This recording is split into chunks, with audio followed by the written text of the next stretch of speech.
Marino. This is for the packet of April 27th. This is the math part of this week's packet. This is what we talked about on our Zoom call last Thursday. We were talking about, let's take a look at this number line here. I'm sorry, this rectangle.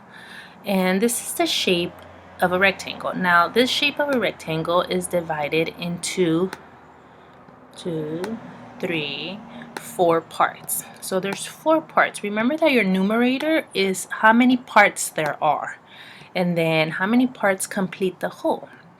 Well, in order for there to be the whole, there's 4 parts in the whole, so that's your denominator.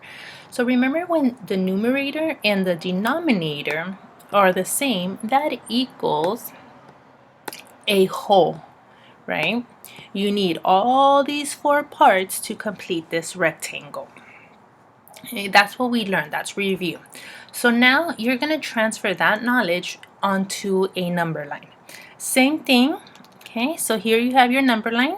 Let's look at our numerators first, because our numerators are exactly how you would write numbers on a number line. You start with 0, then you go to 1, to 2, 3, and 4. Okay, so here again, same concept as up here. Where are your parts, or how is it divided? So here we always start with the 0. So there's 1 division or 1 part, 2 divisions or 2 parts, 3, and 4. And then as you notice here, you have your numerator, you have 4 parts, okay, as your numerator, over how many total? There's 4. Again, 4 over 4 equals 1. So this is the same. It's anytime the numerator and the denominator are the same, that's your whole. That's what completes. So I have 656 parts out of 656 parts. That equals all of it, the whole. Does that make sense? So now with that knowledge, this is what you have to do. You have to figure out what fractions go where the letters are. Okay, so let's just do this part of the number line. Okay, let me just explain this part. So I'm only working with this part right here. Again, you want to figure out how many division are there to complete your whole. Okay, so again, you start with 0. So here you have 0, 1, 2. So there's 2 in this section, so there's 2 parts, just like your numerator right there. Okay, and then out of all these parts, there's 2 out of 2, so that completes your whole. Okay, so remember that Miss Marina always says our brains think differently. So some of you are going to see this and see a pattern right away, and that's fine. You can work with your pattern, okay, to figure out what goes here. Or some of you would see the pattern on the bottom as well. Okay, but something you have to distinguish here, you're working with 2 different fractions. You're working with improper fractions. Improper fractions are, an example is this one right here. Okay, let me just switch colors. This is an improper fraction, and the reason it's improper means not properly, right? Not right. So it's incorrect the way it's written, because you cannot have a denominator that is smaller than your numerator. I mean, technically, obviously you could, it's right here, but it's improper. It's written incorrectly. So what you have to do is convert it into a mixed number. Now this is a mixed number because you have a whole number mixed with a fraction, hence the name mixed number. Okay, so fractions are usually written in mixed number form. Okay, in order for you to understand that, they make you work with improper fractions. But you have to understand that a fraction is a division problem. Okay, the line that separates the numerator and the denominator is a division problem. So let's look at this improper fraction, 3/2. Okay, so my denominator is the one that goes right there, and I'm going to go, how many 2's can go into 3? Boom. You see how I converted this improper fraction into this division problem? Okay. So now how many times does it go in there? Well, I know that 2 can fit into 3 one time. Okay. This is simple division. 3 minus 2 equals 1. Okay. So now that's my remainder. Now in division, we remember in the past we say 1, remainder 1. Well, when we start working with fraction, we elevate from that. Okay, so now this remainder becomes our fraction. So it's 1 whole that fits into 3, but you have 1/2 left over. And this half, I know it's half because of my 2 right here. Okay, so as you could see, this converted to this mixed number when I divided. Okay, how many 2's go into 4? Well, 2. Hence your whole number right here. Okay, so that's a skill you're gonna have to do within this packet. Okay, so again, let's go back to our number line. Let me erase a few of these things. Oh, I can't erase it. Okay. Oh yes, I can. Okay, so here we go. Okay, so again, like I said, some of you will notice a pattern and could find out what the fraction is right here. Now they want you to give the improper fraction, so you have to put the improper fraction up here, but then you also have to convert it into improper fraction. So each letter you have 2 fractions, one on top, one on the bottom. Okay, and D, there's an E, there's an F, there's a G, and there's an H. Okay, now the reason they're asking for both is because they're going to ask you for both down here. It says write the fraction or mixed number for each letter point above. Okay, so whatever you got here for A, okay, you're going to write the mixed number. Okay, if it's a regular fraction, for example, 3/4 is a regular fraction because the 4 is greater than the numerator. 5/2 on this one is improper. Remember I said your denominator cannot be smaller than your numerator. Okay, so that's where you would write the answers for the letters right here. Now comparing fractions is a bit tricky. So you have a regular fraction and improper fraction here. In order to compare, you have to convert this into a mixed number. Again, if you can do mental math, how many 2's can go into 5? Well, I know there's going to be 2 because 2 times 2 is 4. 5 minus 4 is 1, and that would be my, I made that one. That would be my fraction, right? So now they're asking you, which one is bigger? Is 3/4 or is 2 wholes in 1/2 bigger? Well, if I had a pizza, would I want 3 pieces of that pizza, right? Or maybe there's 2 pieces in 1/2, like 2 whole pizzas and then 1 piece of another half. Okay. Now another thing you can also look is at your denominator, and a little trick I say is the bigger the denominator when you're comparing. This is only when you're comparing fractions. Okay, so here we're comparing 3/4 to 5/2. So the bigger the denominator, the smaller the piece. So another thing you can do is draw it. So if I draw my pizza, and my pizza, because the denominator tells me how many parts, here's my 4 parts, right? And I ate this part, I ate this part, and then I ate this part. Okay, well, yeah, that's a lot of pizza, but here it's saying you had 2 whole pizzas. Here's the 2 pizzas plus half of this one, right? So which one did you have more?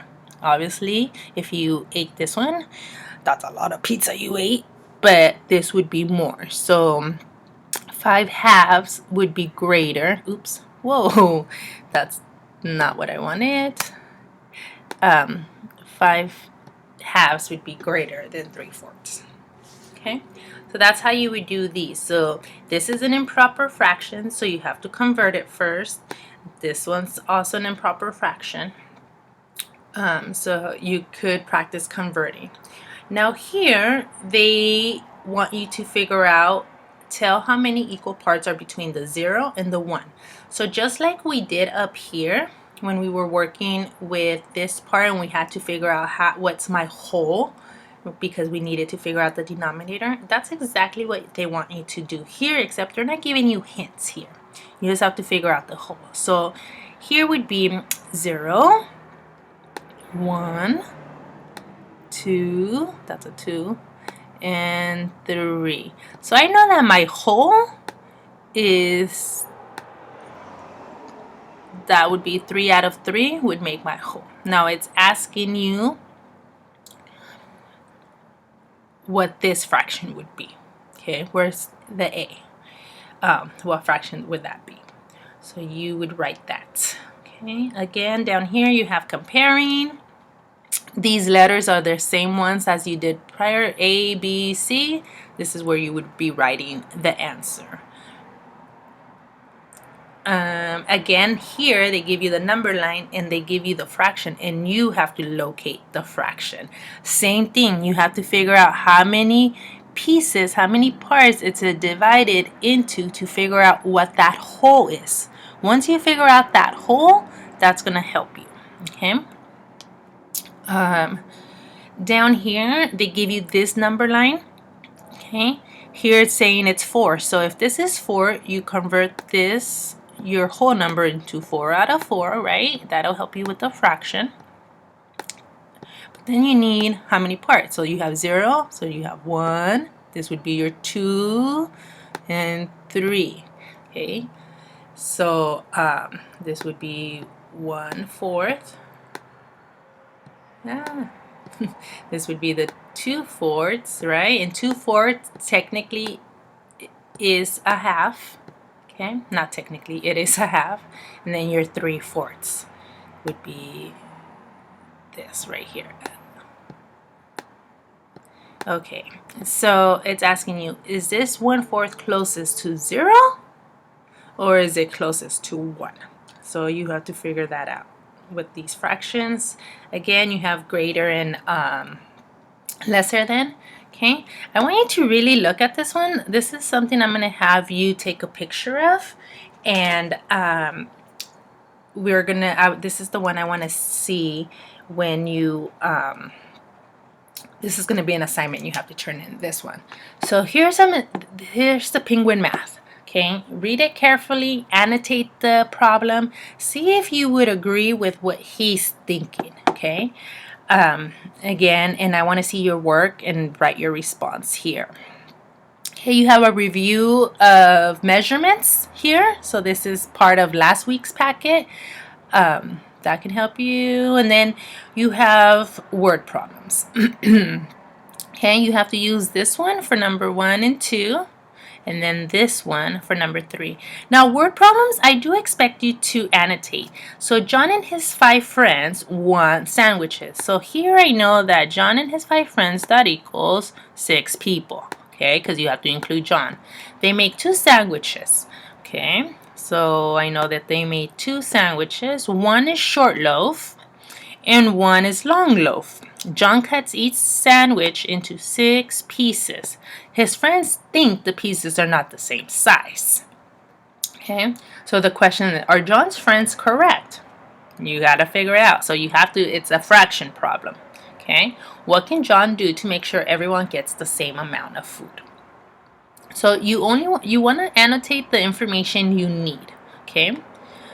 Make sure we do that for those, for number 5, number 6, number 7, number 8. This is page 256 is another one that I'm going to ask you to turn in, because I want to see your work on here. I want to see your thinking. I want to see how you are annotating this page. See where it says show your work? I want to see how did you get this problem. And always make sure we understand the question. Who adopted more puppies? And then how do you know? Okay, so here the key word is more. Who adopted more puppies? So then we go into equivalent fractions. Equivalent fractions are fractions that equal each other. So for example, 2/4, okay, is the same if I whatever you do to the numerator, you do to the denominator. So what you're going to learn is that you have to either divide or multiply by the same number. So if I multiply by 2 here, well, that's going to equal 2 times 2 is 4, and 4 times 2 is 8. Okay, so here you just created an equivalent fraction. Okay, 2/4 is equivalent or equal to 4/8. Okay, so that's what you're going to be learning on this page. I believe I made a note of this is what we were going to be